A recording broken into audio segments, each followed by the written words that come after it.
Hey PT on Ice listeners, Katie here. If you've been listening to The Daily Show, you'll have heard from myself and my teammates, Alex and Michelle. We're part of the team here at Jane, and over the next few episodes, we'll be sharing about all the amazing things Jane has to offer to make your day-to-day easier. Oh, and I almost forgot. If you haven't met Jane, we're a practice management software designed for every kind of PT. Whether you train clients in one-on-one treatments or manual therapy is your game, we're here to support you as you grow and manage your practice. The best way to see Jane and meet our team is through a demo. You can book your one-on-one dedicated time at jane.app/physical therapy. We'd love to show you around and answer any questions you might have. Talk to you later.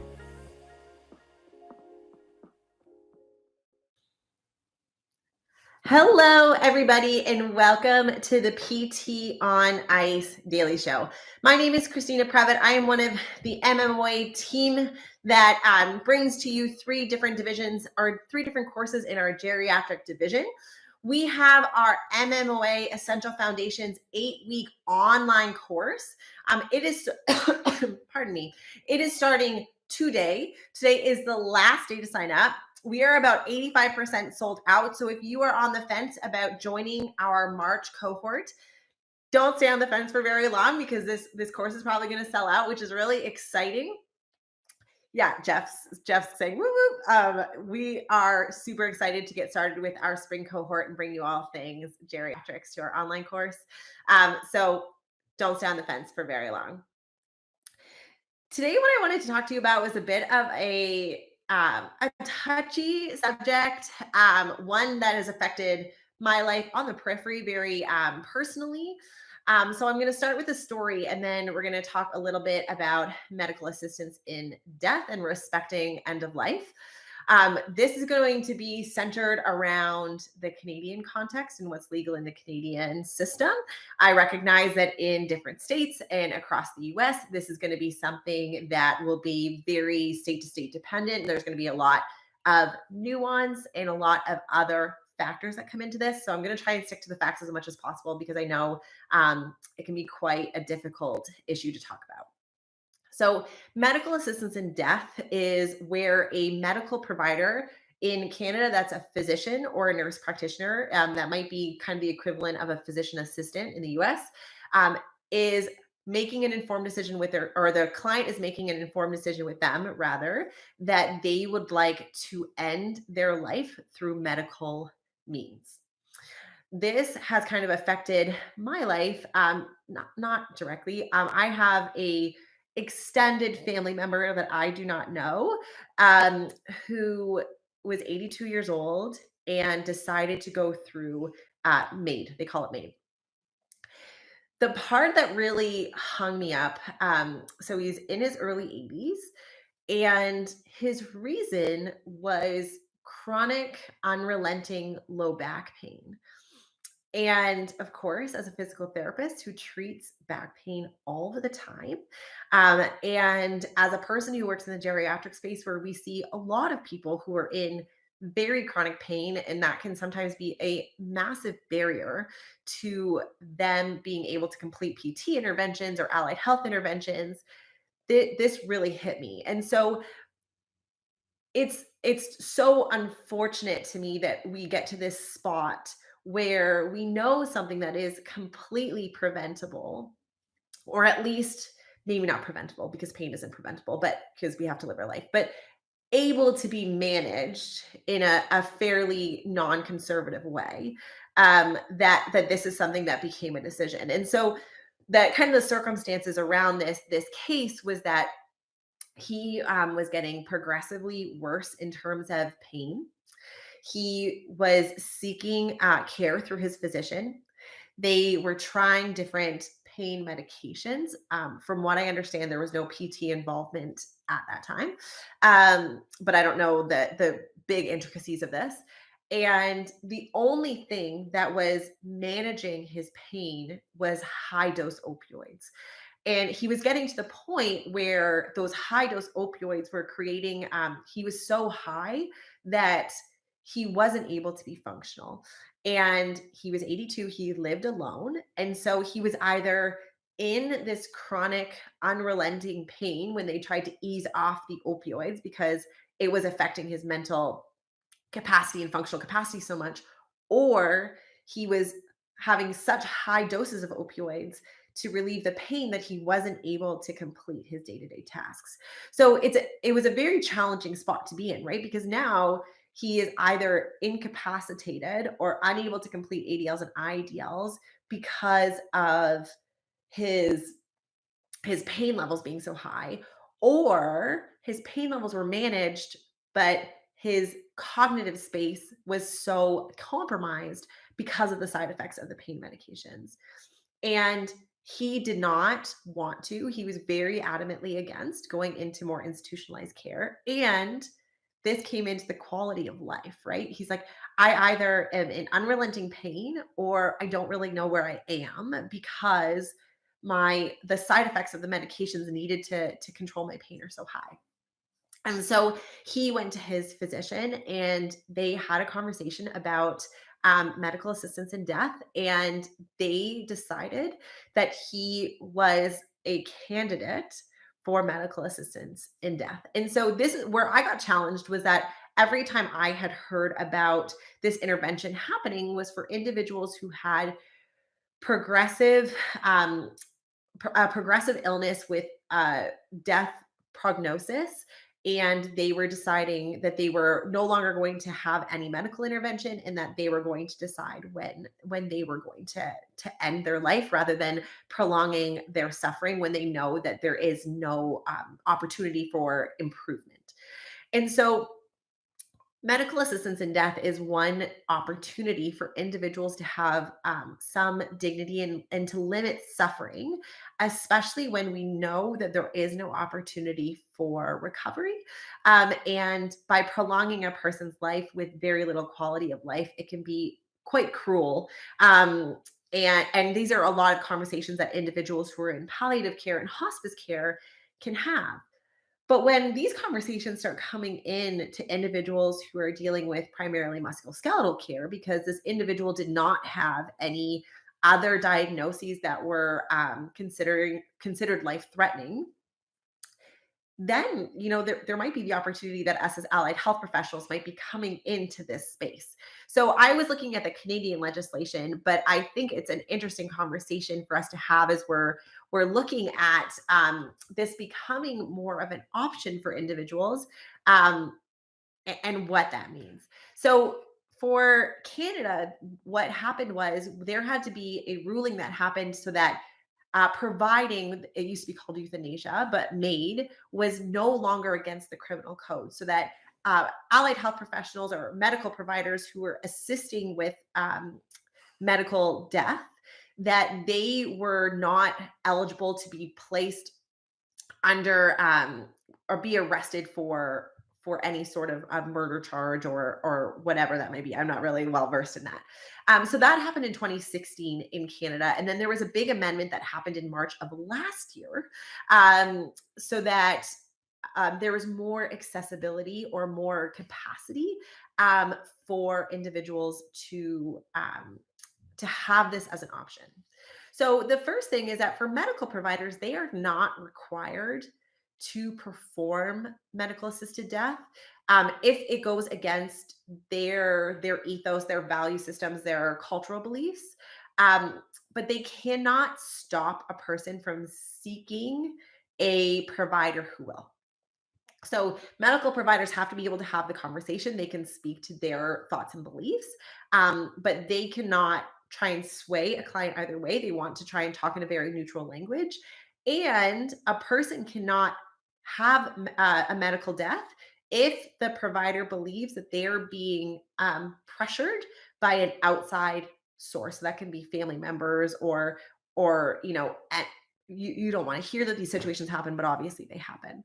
So um, an eligible criteria is someone who has a grievous or irremediable medical condition. They have to make a voluntary request. It cannot be that the provider is suggesting medical death. And they have to have informed consent. So they have to have enough cognitive clarity that they can make an informed decision about their care. And when I started thinking about musculoskeletal pain, I was like, what does that irremediable medical condition mean? Because, we know that we can treat pain. And so what this was placed in the new amendment that happened in Canada in March of 2021 was a serious illness, disease, or disability. And this excluded mental illness until 2023. And you have to have an advanced state of decline that cannot be reversed. And that is the interesting part with musculoskeletal pain, because we as physical therapists and allied health professionals don't like thinking that any type of musculoskeletal pain can't be positively influenced. Um, and then the third eligibility criteria is to experience unbearable physical or mental suffering from your illness, disease, or disability that cannot be relieved under conditions that you deem acceptable. And so, for this individual that is near to my family, it was the fact that because he was in so much pain at this moment in his life, there wasn't anything that PT could really do, because he couldn't get to a state where movement wasn't, there's just this unrelenting amount of pain, unless he had medical intervention, and that medical intervention had a side effect profile that was not deemed to be conducive to being able to live independently and affect his quality of life so negatively. And so it's interesting because you see these situations, and I find it so challenging because these are things that if we took a more preventative um, lens, and you've seen a lot of the ICE faculty be really talking about um, trying to go into that healthcare system, away from that sick care system. And there's just so much that we can potentially do to help remediate this, or at least limit the amount of pain medications that are needed. Right, we see all these things happening with the opioid and pandemic, and what NSAIDs are doing, and how we should be prescribing pain meds, and all these things coming up in the literature. But we have a lot of these older adults who are falling through the cracks, um, and we're seeing them when they're very, very far down in their pain spiral, in their functional capacity spiral. And we're getting some of these older adults who are getting so severe, like such a severe infliction of pain, that they have decided that there is no longer any joy in their life, and that death is better than living. And to me, one that's heartbreaking, especially for something where we know as allied health professionals that we can make such a huge difference. But also, that we want to be able to respect a person's quality of life when they're getting there. If you're in the geriatric space, you've been with a client or a patient that doesn't want you to be there, does not want, because of pain, or because they're dealing with battling depression. They have this learned hopelessness. They have kind of decided that they are approaching their end of life, and that they are okay with that. And it can be really tough. I know, especially as a new grad, this was really hard for me when I was dealing with these situations, because you want to be that cheerleader. You want to see that capacity, and that potential for a change in their functional trajectory. And you're going to have individuals who that's just not what they want. And so, as this legislation starts to come and become more popular, or become more acceptable, this is not speaking to anybody's cultural or religious beliefs. This is just strictly based on some of the medical criteria that are coming across different countries. We are starting to see that there is this respect for a person taking control of their end of life in a way that is respectful to them. And I've thought a lot, my grandmother just passed away, and she went into hospice and palliative care. And now there's another kind of extended family member who has given decided on their own fate. My grandmother decided on her own fate, that she did not want any medical intervention. She went into hospice and palliative care, and she was medically managed until the end of her life, pain managed. And with palliative care, it was amazing and excellent and respectful. And the same can be said oftentimes for medically assisted death. And there's two options. You can have a physician or nurse practitioner in Canada administer a medication in the office, or they can prescribe you a dosage of a medication that is legal in Canada usually at lower doses, at high doses, so that you can take that whenever you feel like that your life has now come to an end, and that you can do that at home around family and friends. And again, there's a lot of respect in that, especially when we know that that end of life care, that end of life is going to be one that's filled with suffering, and loss of capacity and a loss of identity. So really interesting to see this kind of hit home. And in the legislation in Canada, allied medical providers who work with physicians can be involved in the decision and the capacity for whether or not a person is eligible for medical assisted death. And in a musculoskeletal perspective, the physician might be looking to allied health professionals to kind of see what they're at and what their opinions are, to make a really informed choice with the family and with the client.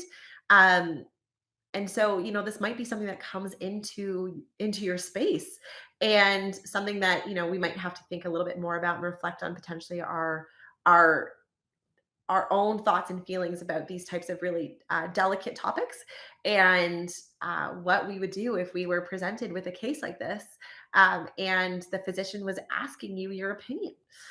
So just really interesting stuff. Things that I think about when it touched in the fringe of my life. I would love to hear if any of you have kind of been in this space from a work capacity, or in your personal life. This is definitely can be a very touchy subject, but one that I think just does require a bit of reflection, and would be really interesting to continue a conversation around. So if you have any other thoughts or questions about this, I would love to hear. And place them in the comments below on YouTube or on Instagram, and I will talk to you later. So a little bit of a more somber topic, but something that I think, when we're working in the geriatric space, end of life is not something to be feared, and it's something that we can create a lot of respect and dignity around, putting decisions and allowing some decision making on the side of the client to be very, very respectful and make end of life a very beautiful thing. All right, that is it for me for today. I hope you all have a wonderful middle of your week and going into the weekend, and we will talk to you soon. Last call for MMOA Essential Foundations.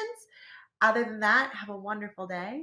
Hopefully you have just as much sunshine as we do here, and I will talk to you soon. Hey, thanks for tuning in to the PT on Ice Daily Show. If you enjoyed this content, head on over to iTunes and leave us a review. And be sure to check us out on Facebook and Instagram at the Institute of Clinical Excellence. If you're interested in getting plugged into more ICE content on a weekly basis while earning CEUs from home, check out our virtual ICE online mentorship program at ptonice.com. While you're there, sign up for our Hump Day Hustling newsletter for a free email every Wednesday morning with our top 5 research articles and social media posts that we think are worth reading. Head over to ptonice.com and scroll to the bottom of the page to sign up.